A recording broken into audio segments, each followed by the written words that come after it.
নমস্কার সকলকে। আজ আমি আরও একটি নতুন ভিডিও নিয়ে চলে এসেছি। এই সিরিজের নাম শ্রীমদ্ ভগবদ্ গীতা যথাযথ। প্রতি শনিবার একটি করে ভিডিও আসবে। এই সিরিজে আমি আপনাদের বলবো শ্রীমদ্ ভগবদ্ গীতার প্রত্যেকটি শ্লোক এবং তার বাংলা অর্থ ও তর্জমা। শ্রীমদ্ ভগবদ্ গীতার দ্বিতীয় অধ্যায় সাংখ্যযোগের শ্লোক নাম্বার 15 ও 16। শ্লোক নাম্বার 15। ইয়ং হি ন ব্যথয়ন্তে তে পুরুষং পুরুষর্ষভা সমদুঃখ সুখং ধীরং সোহমৃত্যুত্বয়া কল্পতে। অনুবাদ: হে পুরুষ শ্রেষ্ঠ, যে জ্ঞানী ব্যক্তি সুখ ও দুঃখের দ্বারা বিচলিত না হয়ে উভয় অবস্থাতেই অপরিবর্তিত থাকেন, তিনিই মুক্তিলাভের অধিকারী। যে মানুষ সুখ এবং দুঃখে সম্পূর্ণ অবিচলিত থেকে তার পরমার্থিক উন্নতি সাধন করতে দৃঢ় প্রতিজ্ঞ হন, তিনি অবশ্যই মুক্তিলাভের যোগ্য হন। বর্ণাশ্রম ধর্মের চতুর্থ আশ্রম সন্ন্যাস অত্যন্ত কষ্টসাপেক্ষ পথ, কিন্তু যিনি তার জীবনকে সার্থক করে তুলতে চান, তিনি সমস্ত রকম অসুবিধা সত্ত্বেও এই সন্ন্যাস আশ্রম অবলম্বন করেন। অসুবিধার উদ্ভব হয় প্রধানত স্ত্রী পুত্রের সঙ্গে সম্পর্ক ত্যাগ করে পারিবারিক বন্ধন ছিন্ন করার জন্য, কিন্তু যিনি এই বন্ধন থেকে মুক্ত হতে পারেন, নিঃসন্দেহে তার পরমার্থিক জীবন সার্থক হয়ে ওঠে। ঠিক তেমনি অর্জুনকে তাঁর ক্ষাত্র ধর্ম পালন করার জন্য আরও বেশি অধ্যবসায়শীল হবার উপদেশ দেওয়া হয়েছে। যদিও আত্মীয় স্বজন বা প্রিয়জনের সঙ্গে যুদ্ধ করা ছিল অত্যন্ত দুঃখদায়ক এবং কষ্টসাপেক্ষ। শ্রীচৈতন্য মহাপ্রভু 24 বছর বয়সে সন্ন্যাস গ্রহণ করেন। তার যুবতী স্ত্রী এবং বৃদ্ধা মাতা ছিলেন, তাদের দেখাশোনা করার জন্য কেউই ছিল না। তবুও মহত্তর উদ্দেশ্য সাধন করার জন্য তিনি সন্ন্যাস গ্রহণ করেছিলেন এবং উচ্চতর কর্তব্য পালনে স্থির ছিলেন। সেটি জড় বন্ধন থেকে মুক্ত হবার উপায়। শ্লোক নাম্বার 16।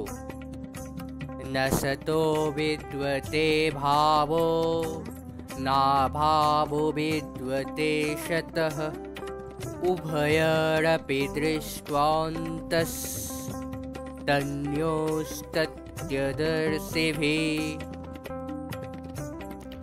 অনুবাদ: তত্ত্বদ্রষ্টাগণ সিদ্ধান্ত করেছেন যে অনিত্য জড় বস্তু, জড়দেহর কোনো স্থায়িত্ব নেই এবং নিত্য বস্তু আত্মার কখনো বিনাশ হয় না। তাঁরা উভয়ের প্রকৃতি সম্বন্ধে অবগত হয়ে এই সিদ্ধান্তে উপনীত হয়েছেন। তাৎপর্য: পরিবর্তনশীল দেহের কোনোই স্থায়িত্ব নেই।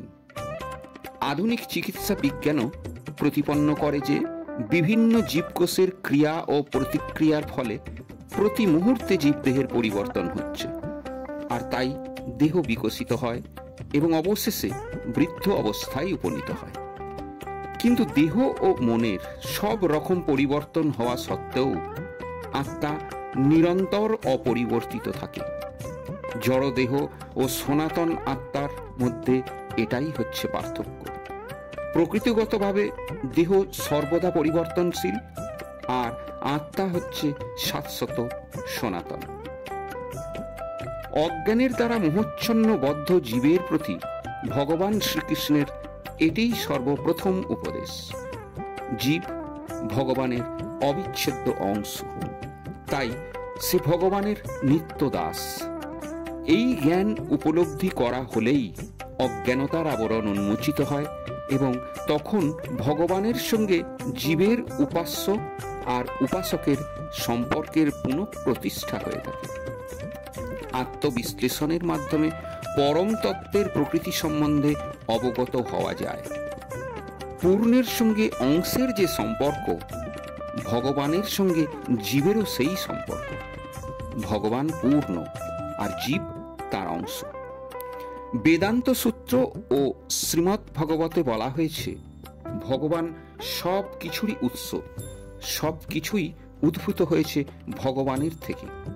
ভগবানের থেকে উদ্ভূত সব কিছু প্রকৃতিতে পরা ও অপরা এই দুটি স্তরে উপলব্ধ হয়। জীব ভগবানের পরা প্রকৃতির অন্তর্গত। শক্তি ও শক্তিমানের মধ্যে যদি কোনো ভেদ নেই, তবুও শক্তিমানকে শক্তির নিয়ন্তা রূপে স্বীকার করা হয়ে থাকে।